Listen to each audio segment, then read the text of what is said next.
What do you want to know? Okay. Okay.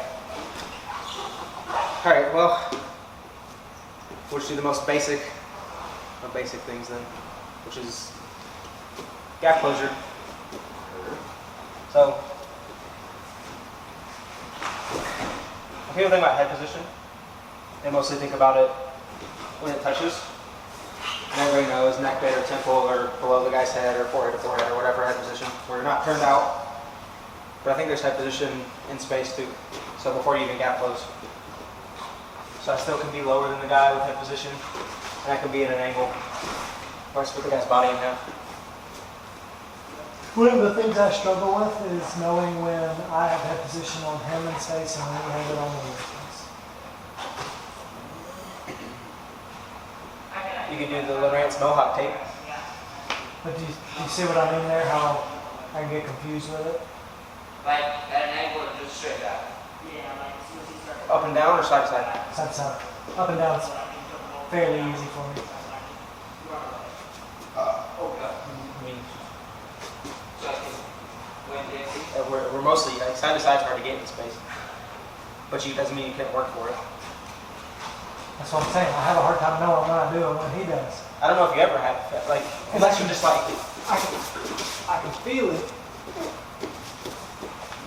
He obviously has that position, right? I can feel it back up. Then my feedback loop changes. I don't know if I have that position, I have an angle on him, or if he has it on me. Because my eyes are where I want them. I've got the angle in his neck, but he closes the gap on me. He's got head position. It's a tough thing for me to get. is where your touch point. That's my question. I struggle with it. I don't know. Oh, without being right answer. It's one of my struggles. So I get head position my hips then. So like, so like this is head position. I still look like this. I don't know. It's tough. It's like it's difficult, right? Yeah. It's like I can close my hip angle down, but it would be bad position. But if I turn my head over here, I still don't have that position.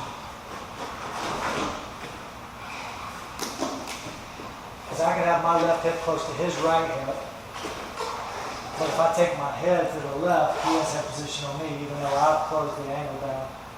So my left foot and his right foot. So close your hip and don't look away from him. Is that all it is then? I think I like to look away. I think I might help.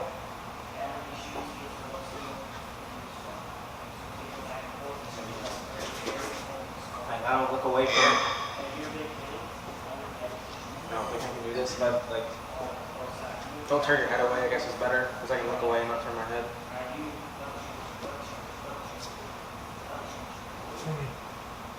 What?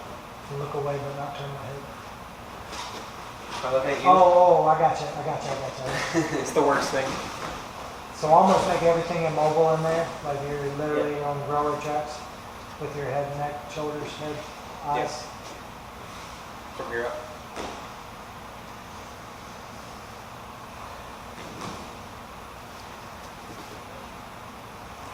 I think I got my way. I think I got it. Okay, well, what's your way? I can tell you, because then you'll steal it and it'll be your way. Tired of you thieving all my stuff.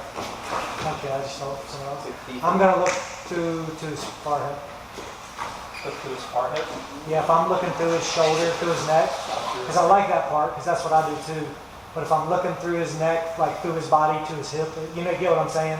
Don't Yeah, think yes. specifically, just like I'm shooting through his body, then I've got the angle. Okay. Yeah. But if I'm not shooting through his body, he's got the angle on me.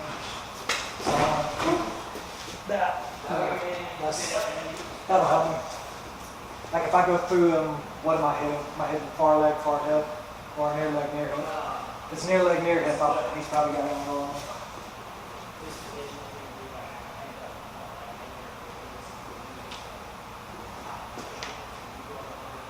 So that's what I'm thinking now. I'm going to change mine because my teaching point's like right here, right? But then I brought guys close in and it looks good to me, but then you close the gap on it, I go out that position. So I think my language now is gonna be eyes through, but I'm looking through them, and what am I looking through to? When I look out the back of his butt cheek. So then my head position is gonna be right. I'm looking through the back of his butt cheek, I'm close the gap here, as opposed to if I'm looking here through the shoulder to his near butt cheek, he closes the gap, he's looking position.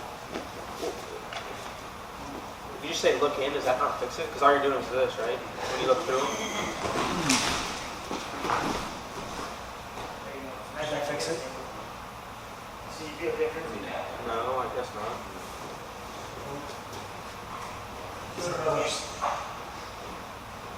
Because it's really the angle of my body in relation to your head, right? You hit on something about it, like not changing position. Like I can't get head position by manipulating my head. I need to, that's the first thing we talk about your hips, right? So for me to get head position, my head can't move. It's all about moving my body to that position. Which we get and we know, right? We know that's the goal we're trying to have. What's our teaching? Because you've been wrestling for 37 years and I've been wrestling for 10 years, 20, 18 years, however long I've been wrestling. We get those things, right? Your 8-year-old kid has been wrestling for 9 days. So if you start talking about hips and those things, it's like, I don't have any idea what they're talking about. Could you just say get your body on the side and look in? Fundamentally, probably, yeah. I think so. So you really just do a line down and then get your body on the side and look in. Yeah. Point your feet toward him, I think it probably does it. right? Body on one side, point your feet toward him. Your hips toward him. This goes back here. Get your outside hip closer and don't do anything stupid. Yeah. I've wrestled like that before. You did that to But accident. I had a purpose behind asking you to teach me some stuff, right? There's some assumptions you make when you're wrestling that you can't assume the people you're teaching are doing. There's knowledge you've acquired decades of hours old in that the people you're teaching don't have. Not just like, So you can't take any of the muscle memory you've gained over a lot of years of training for granted because the people you're training don't have it. Just always assume they don't. And you always hunt for a better way to talk about something you might never use that way, but just thinking about head position from space, whether we change verbiage or don't change our verbiage, our understanding has got deeper, right? Because we got deeper into it. Whether you change anything or not, going deeper into the position makes you understand it better. So because you understand the whole thing better, you can describe it more. It's like memorizing an algorithm and creating an algorithm, right? Where you create it, you understand every step and every piece and why it works. You can show somebody why the algorithm works. If you memorize it, it's just like it works, right? You kind of see the connection there? Mm-hmm. So the more you understand the position and look at it, whether you end up using the pieces or not, like a lot of the times digging into it, it's just a bunch of junk I'm throwing out. But the deeper I understand the position, the better I can explain it and answer questions when I get them.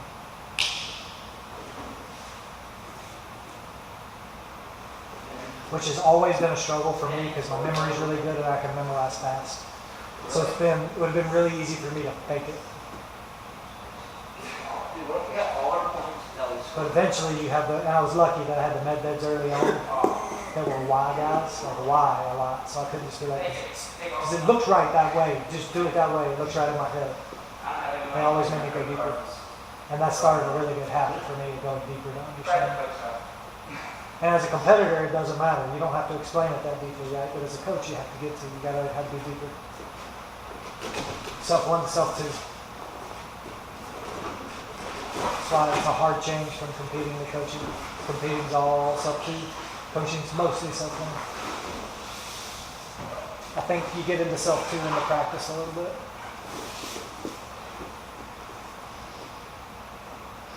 Keep teaching. That was good.